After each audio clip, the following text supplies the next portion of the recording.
આ જે ડસ્ટર છે એનું વજન આપણે સારી રીતે જોઈ શકીએ છીએ સ્પ્રિંગ કાંટાની અંદર. હવે આ જે સ્પ્રિંગ કાંટાની અંદર જે ડસ્ટરનું વજન જોઈએ છે કેટલા ગ્રામ આવે છે SBI નું વજન કેટલા ઉપર છે 9 ઉપર છે કે 10 ઉપર નજીક જા. નજીક આવો. 9 ઉપર સામે કેટલા ઉપર છે 9 ઉપર સીધા. તો આ જે ડસ્ટરનું વજન છે એ કેટલા ગ્રામ છે 90 ગ્રામ. કેટલા ગ્રામ છે 90 ગ્રામ. આ સ્પ્રિંગ કાંટો કેટલા ગ્રામનો છે 10 ગ્રામ. 10 ગ્રામનો છે. તો આ ડસ્ટરનું વજન કેટલા ગ્રામ થયું છે 10 ગ્રામ.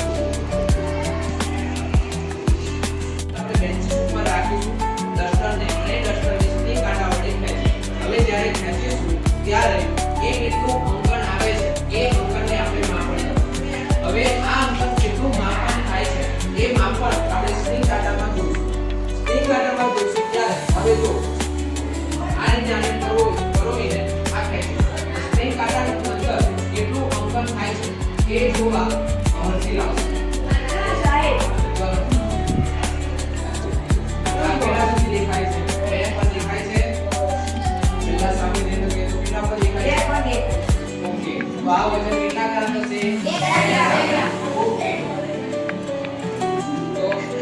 હવે આપણે આ ડસ્ટરની પોલિથીનની કોથળી વીંટવીને ખેંચવાનો પ્રયત્ન કરીએ ત્યારે એનું વજન કેટલું બતાવે છે સ્પ્રિંગ કાંટાની અંદર એ ચેક કરીશું.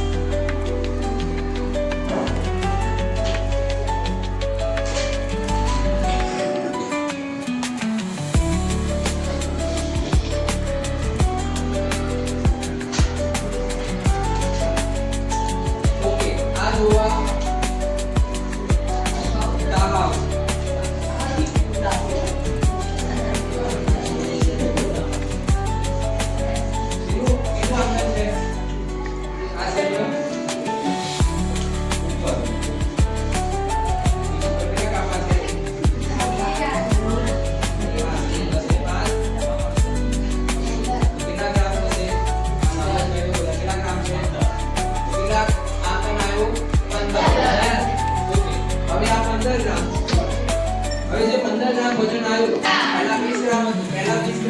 પોલિથીનની કોથળી વીંટળાયા વગર અને પોલિથીનની કોથળી વીંટળી ત્યારે કેટલું થયું 15 ગ્રામ. વધ્યું કે ઘટ્યું?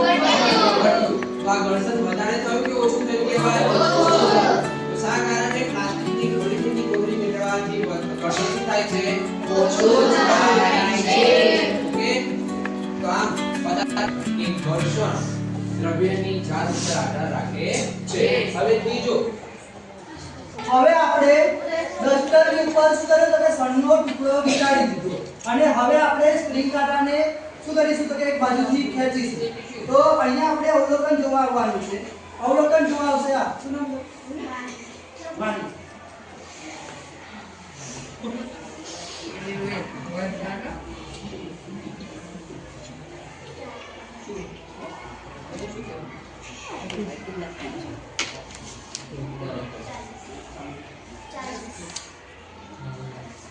તો જ્યારે આપણી અંદર 40 ગ્રામ નોંધાયું. કેટલું નોંધાયું? 40 ગ્રામ. એનો મતલબ શું થયો કે જ્યારે એની સપાટી ઉપર કોઈ ખરબચડી સપાટી ઉપર વીંટાળવામાં આવે તો એની જે ઉપર ઘર્ષણ બળ હોય એ ઘર્ષણ બળ કેવું થઈ જાય તો કે વધી જાય છે. શું થાય છે? વધી જાય છે. એના કારણે એના ઉપર લાગતું વજન બળ એ વજન બળ પણ કેવું થાય છે તો કે વધી જાય છે. ઓકે સાહેબ આપણે આના સિવાય બીજું કોઈ ઘર્ષણ ઘટાડી શકે એવું ઉદાહરણ ખરું તમારી જોડે? હા 100% ખરું ને. આપણે જેમ કે તેલની અંદર આપણે કોઈ કાચનો ટુકડો ડુબાડી દઈએ અને પછી એના ઉપર આપણે જો ઘર્ષણ બળ એપ્લાય કરીશું એટલે કે ઘર્ષણની પ્રવૃત્તિ કરીશું તો એમાં ઘર્ષણ ઘટાડેલું જોવા મળશે. શું જોવા મળશે? શું છોકરાઓ આ જ્યારે તેલના કાચની અંદર ડુબાડીશું ત્યારે ઘર્ષણ ઘટે કે વધે? ઘર્ષણ ઘટે. ઓકે અમે બંને સાહેબો તમને થોડા ઉદાહરણ પૂછે કે જેમાં ઘર્ષણ ઘટશે કે વધશે? તમે જવાબ આપશો? ઓકે ચલો એવું ટાયર છે બાઇકનું કે જેમાં ડિઝાઇન કરેલી છે તો ઘર્ષણ વધે કે ઘટે? ઘર્ષણ તમે પૂછો.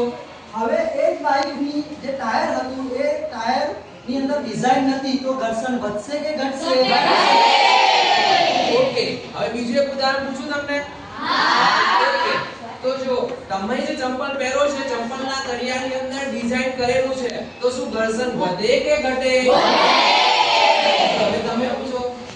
તો જે તળિયા હતા ચંપલના એની અંદર ડિઝાઇન નથી તો ઘર્ષણ વધશે કે ઘટશે? ઓકે, તમને ખ્યાલ આવી ગયો હવે ઘર્ષણ શાના ઉપર આધાર રાખે છે? બીજી જોડી ચાલ ઉપર